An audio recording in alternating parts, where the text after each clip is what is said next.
Right, we've got about 8 minutes for questions. As before, please keep them succinct. Raise your hand, we'll bring a microphone to you if you just let us know your name and the company you're representing, and we'll take it from there. Hi, Nev. Rick Newnham from CCI. Donald Trump's committed to $1 trillion in infrastructure spending, but he's also going to put in some protectionist measures which might hurt China. Do you think Donald Trump will be net positive or negative for Fortescue? If he does manage to get $1 trillion of infrastructure expenditure, absolutely positive. I think the big question is the if. But let's just assume for a moment that the US are able to deliver that. I think that'll be a fantastic outcome for the world economy.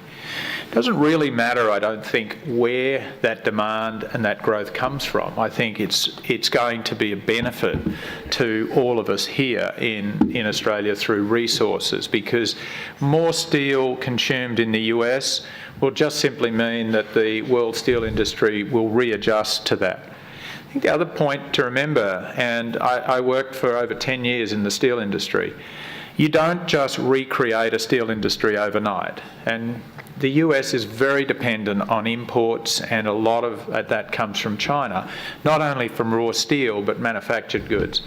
I think the US and China are inextricably linked together in trade, and I don't think either of them can afford to turn their back on that. Let's remember that the US has very low-cost consumer products because of a lot of low-cost manufacturing that was developed by US and European companies in China and other parts of Asia to be able to provide that amount of utility and amenity to people in developed countries. So there are a lot of benefits that flow two ways, and I don't think that a few changes in policy are going to really affect that long term. Okay, thank you for that question, Rick. I think we've got a question at the back. Microphone, no, there we go. Dean Emsley from Mercer. Really inspirational talk. There was one thing that shocked me, and I just want you to clarify, please. You mentioned LNG as a transition fuel. I worked in that industry now for quite a while. They've made significant investment in this country and in the state. I'd like to think that those people would be shocked. Do you genuinely see it as a transition fuel, or do you see it as a key fuel in the energy mix going forward? I do see it as a key fuel in the energy mix going forward. I guess it's really a matter of time frame.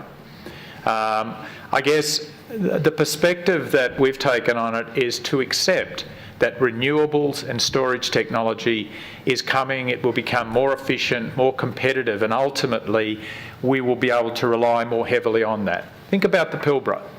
The Pilbara is probably one of the world's best sources of not only solar, but if you look at the sea breeze, wind and tidal movements that we could ever want for renewables. So we are only hampered by technology, and ultimately that technology is going to catch up and we will be relying much more heavily on renewables.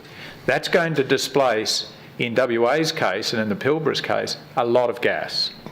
So my point about never getting to develop all of our gas reserves is that I think renewables will take over in a much more meaningful way in the decades to come, so that gas will eventually become a much smaller proportion of our energy needs.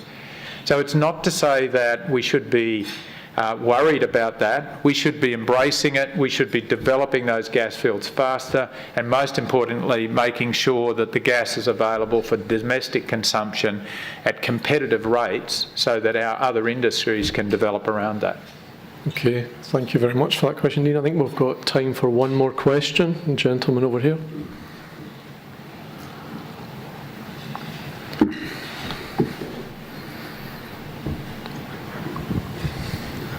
Graham Colin-Tomei from AJ Bacon Sons. If we wound back the clock about 2 years ago, the price of iron ore took a massive collapse, and that was because of the story that all these companies, including Fortescue, were producing in excess of the world demand. What's the danger of that happening again, and whereabouts are we on the supply-demand curve? Yeah, it's a great question. we did see a massive increase in low-cost iron ore, seaborne iron ore production, which the market couldn't absorb as fast as it came into the market. We saw stockpiles grow very rapidly, and we saw prices come down. That underlying cost reduction that I talked about with producer currencies, and that's not just the Aussie dollar, but it was the Aussie, the Rand, the Real and the Renminbi all devalued through that period as well, which pulled a lot of the costs out. Since then, the market has rebalanced, and we've seen supply-demand balance restored in the market, stockpiles reduced and level off. So we've had relative stability, I guess, up until perhaps December or November, December last year, for around 18 months of price stability. And I know it has moved around and it's very volatile, driven by derivatives, but generally that trend over 18 months has been flat. What we're seeing now is a much more recent phenomenon, and I think we're all trying to understand what's causing that.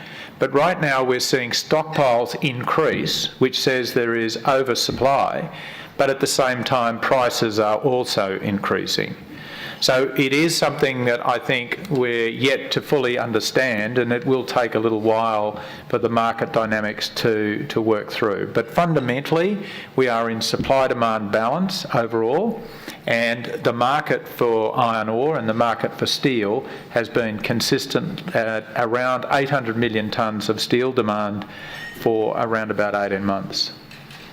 Okay, thank you for that question. I'd like to thank you for your time, Nev, and for your insights. So you've been very open and given us a very holistic view of your organisation, which is not easy to do in a relatively short period of time. So thank you for that.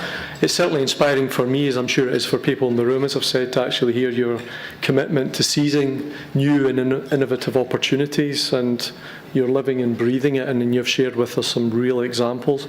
For me, I'm particularly impressed for an organisation that in its 100% focus is really taking that safety, the family and the community spirit to heart whilst delivering in a low-cost base.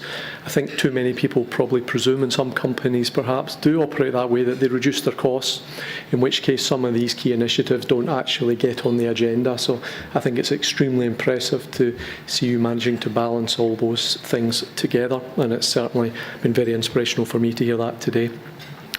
As I said earlier on, a company that not only Perth is proud of, WA, but Australia and on the globe leading, being a world leader is fantastic. And I think today in your demonstration, and perhaps the government can take note of your way of repaying debt, it's certainly been a topical subject today, and one that you've led by example, and others still have to learn how we work on that one. So well done for sharing all that today. So please accept this gift as a token of our appreciation from CEDA. And thank you again.